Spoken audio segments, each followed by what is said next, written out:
चालवणारा एक परम शक्ती आहे, ईश्वर अल्लाह निराकार.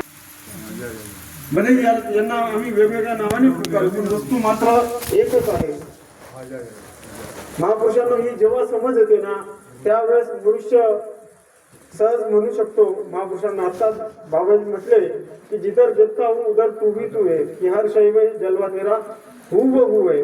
महापुरुषांना जोपर्यंत आम्ही शरण जाणार नाही तोपर्यंत आम्ही हे म्हणू शकत नाही, हे विधान आम्ही म्हणू शकणार नाही की जिथे जातो तिथे तू माझ्या सांगती चालविषयी हाती धरून या. महापुरुषांना की जिथे मी जाणार आहे, कोणत्याही दिशेला, चारी दिशेला जरी मी जाणार आहे, तिथे माझ्या सोबत ईश्वर अल्लाह निराकाराचं वास्तव्य राहणार आहे. आणि हेच त्रिकालबाह्य सत्य आहे. आणि संत महात्मे महापुरुष या गोष्टीकडे मनुष्याला वळवतात, डायव्हर्ट करतात की बाबा रे, नाण्याच्या दोन बाजू आहेत, त्या आम्ही दोन बाजू नेहमी तपासलं पाहिजे. हेड आणि टेल, छापा आणि काटा, ही दोन्ही बाजू आम्ही तपासल्या पाहिजे. महापुरुषांनो, नेहमी आम्ही छापाच्या गोष्टी करतो, प्रॉफिट आम्ही सगळ्या गोष्टीने बघतो की माझं प्रॉफिट कुठे होणार आहे, मला लाभ कुठून भेटणार आहे. महापुरुषांनो, लाभ होण्याच्या चक्करमध्ये मनुष्याने, संतांनो, मनुष्याची इतकी मोठी हानी मनुष्य करून घेतला आहे. आता महात्माने सांगितलं की या धर्तीवरती बाकीचे मनुष्य फक्त एक उभं मॉडेल आहे, व्हर्टिकल, बाकी सगळे हॉरिझॉन्टल आडवे प्राणी आहेत. याला कारण तेच आहे महापुरुषांनो, कारण की मनुष्यालाच म्हटलं गेलेलं आहे की तूच आहे तुझ्या जीवनाचा शिल्पकार. कारण की तूच आहे, तुला ईश्वराने बुद्धी दिलेली आहे, मन दिलेलं आहे, तुला हे समज पण देतील महापुरुषांनो, तुला सांगतील पण सत्संगामध्ये, सगळ्या ग्रंथांमध्ये सगळं तुला जाणकारी करून देतील. पण तुला ते स्वीकारायचं आहे की चांगलं काय, वाईट काय, पाप काय, पुण्य काय, सत्य काय, असत्य काय. मनुष्याला याचा न्याय निवाडा करायचा आहे महापुरुषांनो. आणि जीवनामध्ये जर खरं अर्थाने पाहिलं तर हा सगळ्यात महत्वाचा फॅक्टर आहे, हा महत्वाचा पैलू आहे महापुरुषांनो, की सगळ्या गोष्टी माझ्या डोळ्यासमोर असतील पण निवडा मात्र मला करायचा आहे की मला कोणत्या पगवर, कोणत्या मार्गावर मला जायचं आहे. महापुरुषांनो, संतांनी हा मार्ग नेहमी मनुष्याला सतयुगापासून सांगितला. सत असेल, द्वापार असेल, कलियुग असेल, आता पण मनुष्याने चला हा सन्मार्गाचा मार्ग संत महात्मे दाखवत आहे महापुरुषांनो. आणि हा मार्गावर जर धरलं महापुरुषांनो, जर चाललं महापुरुषांनो, तरच आपण या ब्रह्मज्ञानाच्या प्रकाशमान दिव्यामध्ये आपण चालणार आहोत महापुरुषांनो. कारण की आपल्याकडे टॉर्च आहे, ती संपूर्ण बॅटरी आपल्याला दिलेली आहे. जर आपल्याला ती प्रकाश दिलेला आहे महापुरुषांनो, तर प्रकाश दिलेला आहे तर आपण इतरांना प्रकाश देऊ शकतो महापुरुषांनो. पण ज्यांच्याकडे जर अंधार आहे ते काय प्रकाशमान करतील महापुरुषांनो. कारण की पेटलेली जर पंथी असेल ती दुसऱ्या पंथींना पेटवू शकते, कारण की ती स्वतः ज्वलनशील आहे, ती स्वतः पेटलेली आहे, तिची ज्योत जागृत आहे महापुरुषांनो. तसं आपल्या मनातली जी ज्योत आहे ती आपण जागृत करावी, हा संतांचा प्रयत्न आहे की मनुष्याचं मन जे आहे महापुरुषांनो ते ईश्वराप्रती समर्पित झालं पाहिजे महापुरुषांनो. नाही तर समर्पित नाही जाणं होणार नाही. जोपर्यंत होणार नाही तोपर्यंत या धर्तीवरती मनुष्य प्रेमाने राहू शकत नाही, सहनशीलता येऊ शकत नाही महापुरुषांनो. म्हणून तो एक शायर पण म्हणतो की तन्हाई से तंग आकर हम मोहब्बत की तलाश में निकले थे, तन्हाई से तंग आकर हम मोहब्बत की तलाश में निकले थे की मोहब्बत भी ऐसी मिली की और तन्हा हमें कर गई. महापुरुषांनो, अशी परिस्थिती आपली होता कामा नाही की आम्ही ज्याच्या शोधासाठी निघालो आम्हाला ते प्राप्त झालं पाहिजे. आम्ही सन्मार्गाच्या शोधाला मनुष्य निघाला पाहिजे, देवाच्या शोधाला मनुष्य निघाला पाहिजे महापुरुषांनो. की जिथे विवेक वचनं असतील, जिथे मनुष्याच्या आत्म्याचा विकास होणार असेल त्या गोष्टीकडे मनुष्याचे मन डायव्हर्ट झाले पाहिजे. आणि आज महापुरुषांनो, एक एक श्वास मनुष्य हा कवडी मोल वाया घालवत आहे. जो श्वास हिऱ्यासारखा ईश्वराने दिलेला आहे तो श्वास आपण कवडी मोल घालत आहे का? कारण की ही समज आम्ही प्राप्त केली नाही, ज्ञान आमच्या जवळ नाही महापुरुषांना, संत आमच्या जवळ नाही, संतांचा सहवास आमच्या जवळ नाही. आता महात्म्याने सांगितलं की या धर्तीवरती आमचा व्यवसाय जेसीबी ट्रॅक्टरचा होता, पण महापुरुषांचं बोलणं, महापुरुषांना कर्म जे आम्ही पाहिलं त्याच्यामुळे आम्ही आकर्षित झालो महापुरुषांनो. ही गरज आहे, हा आकर्षितपणा आपल्याला पाहिजे आहे. आणि संतांनी हेच पाहिलं आहे महापुरुषांनो की ज्ञान तर मी घेतलेलं आहे, चांगली गोष्ट आहे. आता संतांनी महात्म्याने सांगितलं की 3 गोष्टी दुर्लभ आहे, जन्म महापुरुषांना, सद्गुरू आणि सत्संग. तिन्ही गोष्टींच्या कसोटीमधून या आत्म्याला जायचं आहे महापुरुषांनो, आपल्याला नाही. शरीराचं काही उद्या फुटू द्या तुटू द्या, नाही तर काही उद्या पंचमहाभूताचं हे त्यांच्यामध्ये विलीन होणार आहे. पण आत्मा जो आहे हा खरा मेन सोना आहे, हा फॅक्टर आहे. आणि या जन्म जो आहे महापुरुषांना याच्यासाठी भेटलेला आहे की ज्या जन्मामध्ये महापुरुषांना चारी दिशांनी मनुष्याला वळणार आहे. एक सन्मार्गाचा रस्ता आहे, एक हरीचा रस्ता आहे, एक परमेश्वराचा रस्ता आहे त्याच्याकडे, आणि दुसरा जो महात्म्याने सांगितला की बैल डुकर सुवर सर्प या योनींकडे. महापुरुषांनो श्रीकृष्णाने तर भगवद्गीतेमध्ये सांगितलेलं आहे अर्जुनाला की अर्जुना माझं ज्ञान तेव्हा पण होईल, मनुष्याला तेव्हा पण समज दिली जाईल की देवाला प्राप्त करून घे, माझी ओळख करून घे. पण मनुष्याच्या हातीमध्ये आहे की त्याला काय निवडायचं आहे, कारण की मन बुद्धी त्याला दिलेली आहे, त्याचा निवाडा तो करणार आहे. महापुरुषांना हा अधिकार आपल्याला दिलेला आहे, पण त्या अधिकाराचा वापर आम्ही योग्य करावा हाच कळवावा आहे. महापुरुषांनो या दाता दया करो, मेहर करो की महापुरुषांनो ज्याच्यासाठी ही सत्संग आहे, हे संतांचे वचन विवेक आहे, हे आपल्या जीवनामध्ये अकस्मात जेवढं करता येईल महापुरुषांनो तेवढं करूया. सात्संगाची प्रेमाने बोलूया. सात्संगाची प्रेमाने बोला. धन्वंतरजी विनंती केल्याप्रमाणे मालेगावमधून आलेले डॉक्टर सलमानजी हे सद्गुरूंचा आशीर्वाद प्राप्त करतील. तदनंतर डिंपल बालिका व चिमू बालिका हे देखील तयार राहतील. प्रेमाने बोला. साथ संगत बड़े प्यार से कहना, प्रेमिती बोलो, लाड़ेती बोलो।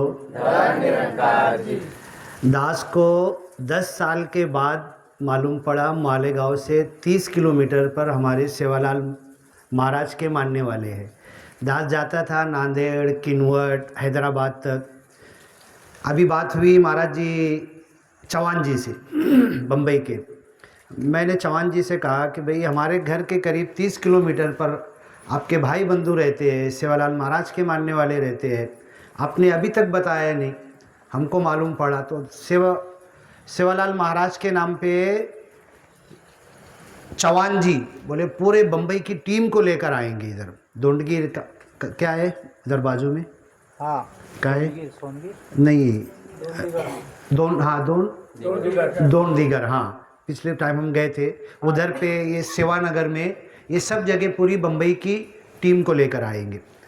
आज हम जब आ रहे थे इधर से तो दास मगर महाराज से पहले भी मिला था और रिक्शा में हम बैठे थे। हम तो 2 व्हीलर पे आ रहे थे, लेकिन ऐसा हुआ कि भाई पाउस हमको आगे से मालेगांव से इधर लग रहा था, ठंडी हवा आ रही थी, तो फिर हमने 2 व्हीलर खड़ी करके रिक्शा पर मगर महाराज का मैं सोचते ही आ रहा था। और फिर इधर हम फ़ोन कर रहे थे कि भवन तो हमने देखा नहीं है, आते आते भवन किधर है क्या है। तो अचानक मुझको नज़र पड़ी लकड़ी लेके मगर महाराज चल रहे हैं, लेकिन पीछे से देखा तो दास ने उतना कुछ पहचाना नहीं। रिक्शा वाले को बोला रोको, ये तो मुझको ऐसा लगता है कि मगर महाराज है। तो वो मिले हमें और वो कह रहे कि मैं सिमरन करते करते चल रहा था। अभी एक शब्द कहा उन्होंने विचार के अंदर कि ये सत्संग माता, सत्संग में जब मैं आता हूँ तो ये मेरे लिए सलाइन है। हम बीमार होते हैं तो कभी औषध लेते हैं, कभी गोली लेते हैं, कभी इंजेक्शन लेते हैं, और ज़्यादा सीरियस होते हैं तो डॉक्टर बोलता है लेट जाओ, घर वाले को बुलाओ, 2 घंटे के लिए एडमिट, तुमको सलाइन देते हैं हम। तो 2 घंटे की सलाइन मगर महाराज बोल रहे कि 80 में कितना बचा है महाराज? 78 ना, 80 में 2 साल बचा है। और हकीकत में आज के ज़माने में कोई 80 साल का आपको मिलेगा भी नहीं जल्दी। कोरोना काल में लोग 50, 55, 60 में चले जा रहे हैं। ये मगर महाराज की जो क्या बरकत है, क्या बोल रहे थे बोनस, क्या अलाउंस उनको मिला है, क्या भत्ता मिला है। ये एक ईश्वर परमेश्वर, एक खुदा, एक निराकार प्रभु की वड़क कर लिया है इन्होंने। और इनके विचार में ये यही कहते हैं, लोगों को एक ईश्वर की तरफ लाना चाहते हैं। सेवालाल महाराज क्या बोलते थे? जांजो छांजो पच मांजो, कोनाला जाना एकला जाना। एक कौन है? माता सुदीक्षा जी बताते प्रभु निराकार है, एक है, अकेला है। एक को जानो, एक को मानो, एक हो जाओ, नेक हो जाओ, मुक्ति पा जाओ। मुक्ति पाहिजे की नहीं आम्हाला? मरने के बाद हम किधर जाएंगे, और जिंदगी से पहले कहाँ थे, और फिर अब यहाँ पर जी रहे हैं एक घड़ी पर दास ने लिखा हुआ देखा था, वॉच घड़ी के ऊपर, कि जिसने वक्त बनाया, जिसने टाइम बनाया, क्या उस टाइम बनाने वाले के साथ हम हैं? क्या उस टाइम बनाने वाले के साथ हम चल रहे हैं? घड़ी तो बहुत देखते हैं, घड़ी हमें टाइम देती है, लेकिन टाइम किसने बनाया, ज़माना किसने बनाया, माँ बाप किसने दिए, घर संसार किसने दिया, उस खुदा को हम भूल जाते हैं। तो ये मगर महाराज जो बोल रहे हैं कि ये बोनस में मुझे मिल रहा है, लोग तो चले गए 70 साल में, 55 60 साल में, और लकड़ी लेके चल रहे, लकड़ी छोड़ के भी चल रहे, अभी तो विचार दे रहे, लकड़ी हाथ में टंगी हुई है उनके। ये शक्ति कहाँ से आती है?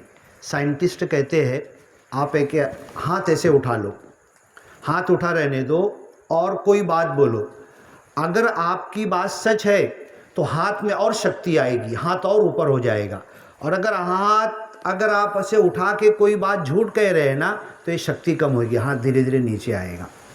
ये साइंस प्रूफ कर चुकी है। अगर ज़िंदगी में आप जी रहे हैं, खुदा को नहीं पहचाने, मेरा पैदा करने वाला कौन है, अल्लाह कौन है, ईश्वर कौन है, परमेश्वर कौन है, माता पिता किसने दिए, पहले गुरु स्कूल में गया, दूसरे गुरु टीचर किसने दिए, अब एक तीसरे गुरु की ज़रूरत पड़ती है कि जो खुदा का ज्ञान देता है, एक ईश्वर से। आज का दिन आपको मालूम है ना, मुस्लिम लोगों का कौन सा त्यौहार है आज? मुहर्रम का। क्या मुहर्रम त्यौहार का क्या किसी को पता है कुछ, क्या होता है? मुहर्रम त्यौहार के ऊपर मोहम्मद पैगंबर के बेटी बीबी फातिमा, उनके 2 बेटे हसन हुसैन, इस दुनिया से जब मोहम्मद पैगंबर ने एक खुदा की तरफ बुलाना शुरू किया, एक खुदा की आवाज़ दी, जैसे निरंकारी मिशन देता है, तो सब मोहम्मद पैगंबर के दुश्मन हो गए, मारने लगे। इतना मारते थे कि जूते में खून भर जाते थे। जूते में खून भरना कोई मामूली बात है क्या? पाप क्या किया था उन्होंने? एक खुदा का ज्ञान माजा करे है, एक खुदा की तरफ आ जाओ। क़ुलू ला इलाहा इल्लल्लाह तुफ्लिहू, ऐ मक्का वालो तुम बोल दो खुदा एक है, तुम्हें मुक्ति मिल जाएगी। तुफ्लिहू तमलिकुल अरब वल अजम, पूरी दुनिया में आए अरब वालों तुम फैल जाओगे, तुम्हारा नाम फैल जाएगा। जब मोहम्मद पैगंबर गए तो उनके बेटी बीबी फातिमा के बेटे, देखो दुनिया किसकी होती नहीं है। आज का जो दिन 10 मुहर्रम का बनाया जाता है, इसकी तो बहुत लंबी हिस्ट्री है, लेकिन इसी दिन मोहम्मद पैगंबर के नवासे, मेरा बेटी का बेटा, मेरा कौन नवासा होगा ना, नवासे को कत्ल कर दिया गया, गर्दन काट दी गई और काट के तलवार पे नेज़े पे रख के ऐसे सब तरफ घुमाया गया। क्या पाप था उनका? कुछ पाप नहीं था। आज तो हम बैठे हुए हैं, आप बंजारा समाज के हैं, मैं मुस्लिम समाज का हूँ, कोई मराठी है, ये निरंकारी मिशन ने सबको जोड़ दिया है। सब आके बैठ रहे, मिल रहे, ज्ञान चर्चा कर रहे, गुरु चर्चा कर रहे, एक खुदा की बात कर रहे। मगर महाराज ने कहा पहले के ज़माने में एक खुदा का नाम ले लेना ही बहुत बड़ा पाप था, उसकी गर्दन काट दी जाती थी। एक खुदा के नाम पे अगर कोई इसका ज्ञान देता था, उसको घर से बाहर निकाल देते थे। इब्राहिम पैगंबर के साथ ये हुआ, यूनुस पैगंबर के साथ हुआ, मासाचे पोटामध्ये गेले। पिछली बार दास जब आया था, कहाँ पर सत्संग था माता जी? नहीं, इधर यही सेवानगर में, घर, हाँ घर पर था ना। तो एक बहन जी आई थी, उसने रोकर सिमरन किया था और दास ने भी अरदास की थी, दुआ की थी, प्रार्थना की थी। उन्होंने कहा था कि मेरी मम्मी हॉस्पिटल में एडमिट है, आप लोग अरदास करो, दुआ करो कि सत्संग में आने लगे, बैठने लगे, हम लोगों के साथ सत्संग में आए। दास ने भी उसको सुना और दिल में असर हुआ।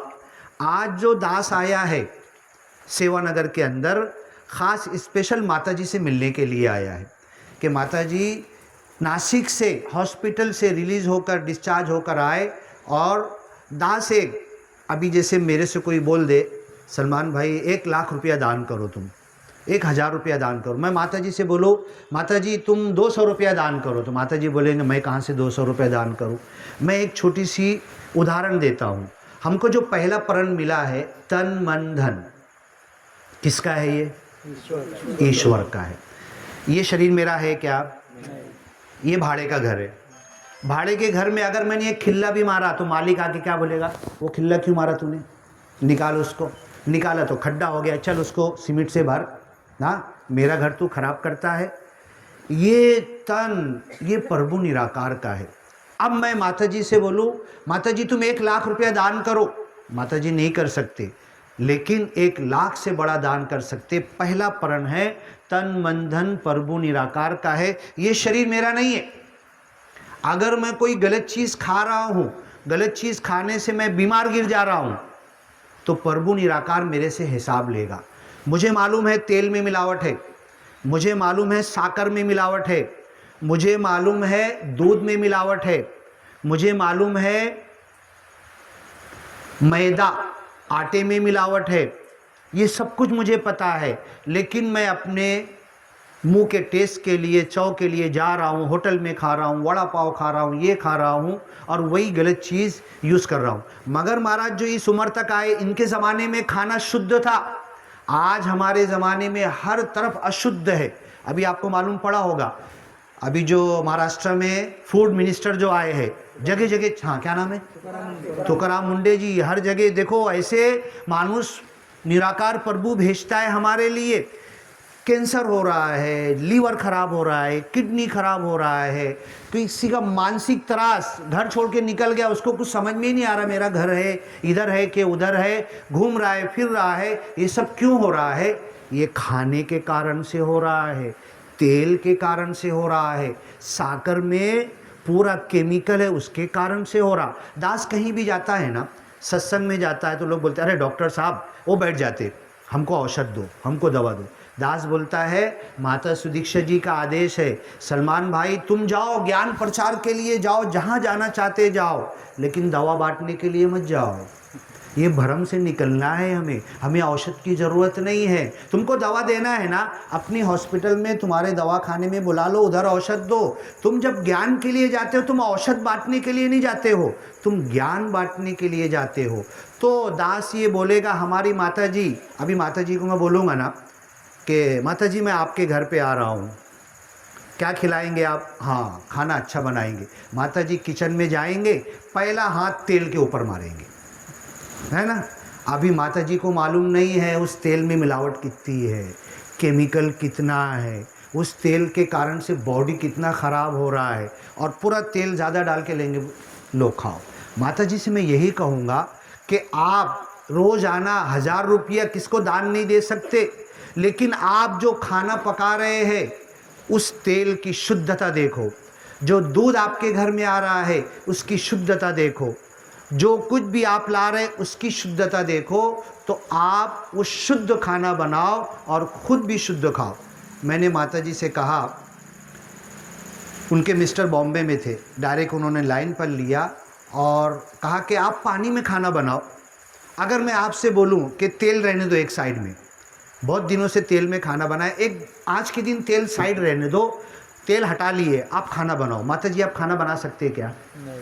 हाँ, हमारे दिमाग में क्या है कि तेल नहीं तो खाना ही नहीं बनेगा।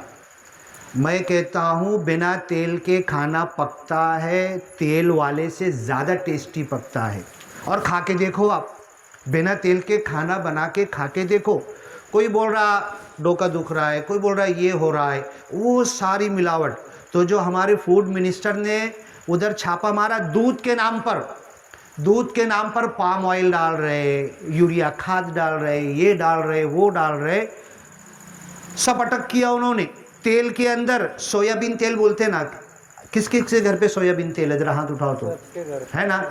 जो सोयाबीन तेल है ना, आप जाओ उसकी फॉरेंसिक लेबोरेटरी में टेस्ट कराओ, एक लेके जाओ, 1% सोयाबीन नहीं है उसके अंदर। बोलो नाम सोयाबीन का खराब कर रहे। अरे सोयाबीन तो ज़मीन से निकलता है ना, सोयाबीन तो ज़मीन से उगता है, बीमारी नहीं देगा वो। 1% भी सोयाबीन उसमें है नहीं। और हम अपनी कसट की, हलाल की, खेत में काम करेंगे, एक दिन में कितना पैसा मिलेगा? खेती में काम करो तो कितना मिलता है? हाँ 2, 250, 300। बहुत अच्छा काम वाला जोन है तो 400, है ना। इससे ज़्यादा मिलेगा क्या? वो मेहनत की कमाई करके जाके मैं तेल कौन सा ला रहा हूँ? वही मिलावट वाला ला रहा हूँ और खा के बीमार गिर रहा हूँ। और बीमार गिरने के बाद फिर डॉक्टर के पास जा रहा, डॉक्टर कभी नहीं बोलेगा कि तुम तेल बंद कर दो, कभी नहीं बोलेगा। वो बोलेगा खाओ, कल भी आओ, बेटे को भी लाओ, बाप को भी लाओ, माँ को भी लाओ, सबको लाओ, रोज़ औषध लेके जाओ और सारी कमाई मेरे पास दो। तो दास यही बोलेगा, तन मन धन प्रभु निराकार का है। मैंने अगर गलत चीज़ खा के अपने तन को ख़राब किया है तो कल प्रभु निराकार मुझे पकड़ लेगा, मेरा हिसाब लेगा।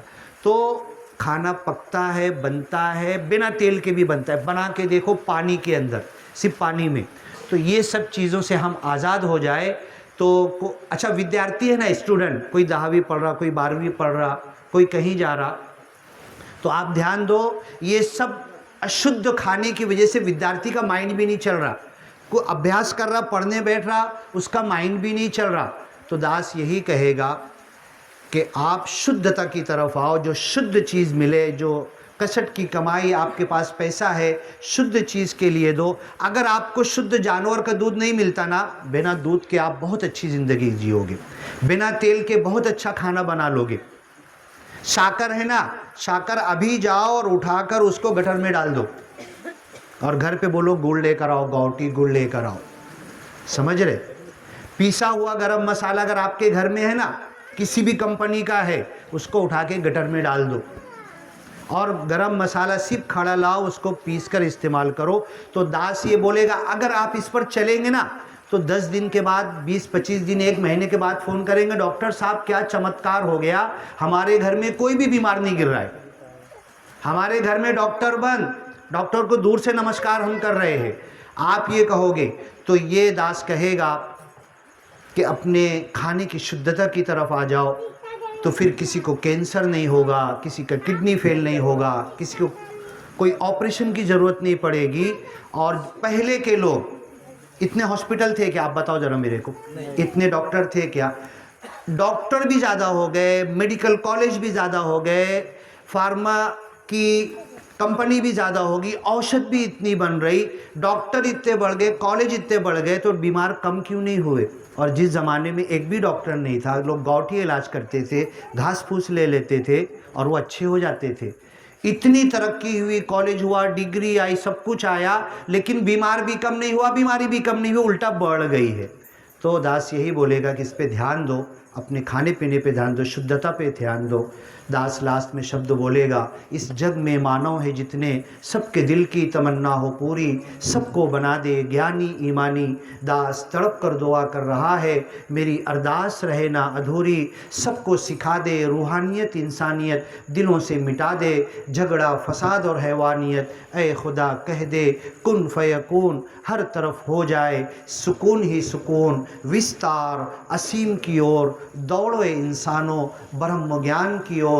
आत्मा मंथन निरंकारी गुरु की शिकवन, गुरु की शिकवन, कि तुम आत्मा से परमात्मा की तरफ आ जाओ। सात संगत बड़े प्यार से कहना, धन निरंकार जी। सात संगत जी प्रेमाने बोला। सात संगत जी ज्या घडीची वेळ पाहत होतो आपण, परमादरणीय सुनीलजी महाराज यांचा आगमन होत आहे, तरी सर्वांनी जयघोषमध्ये सामील व्हायचंय। बोल सद्गुरु माता सुदीक्षा सविंदर देवजी महाराज की जय। निरंकारी राजमाता गुरुवचन अवतार की जय। बोल सद्गुरु माता सुदीक्षा सविंदर हरदेवजी महाराज की जय। निरंकारी राजमाता गुरुवचन अवतार की जय। प्रेमाने बोला। सत्संगाची विनंती केल्याप्रमाणे ट्विंकलजी बालिका व चिमू बालिका या सद्गुरूंचा आशीर्वाद प्राप्त करेल। तदनंतर वेद मोहम्मद येसुफजी महाराज हे देखील तयारातील मालेगावनं घेऊन आलेले आहेत। प्रेमाने बोला। सत्संगाची प्रेमाने बोला। आत्मा मंथन करून प्राण्या उद्धारी जीवनाला, आत्मा मंथन करून प्राण्या उद्धारी जीवनाला, उद्धारी जीवनाला करावे मनाला, उद्धारी जीवनाला करावे मनाला, उद्धारी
उधारी जीवनाला शुद्ध करावे मनाला सत्संगजी प्रेमाने बोला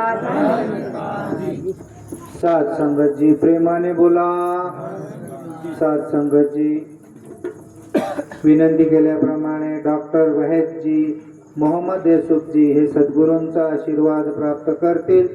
तदनंतर सतीलालजी महाराज हे देखील तयार राहतील. प्रेमाने बोला. बड़े प्यार से कहना सात संगत जी धन निरंकार जी.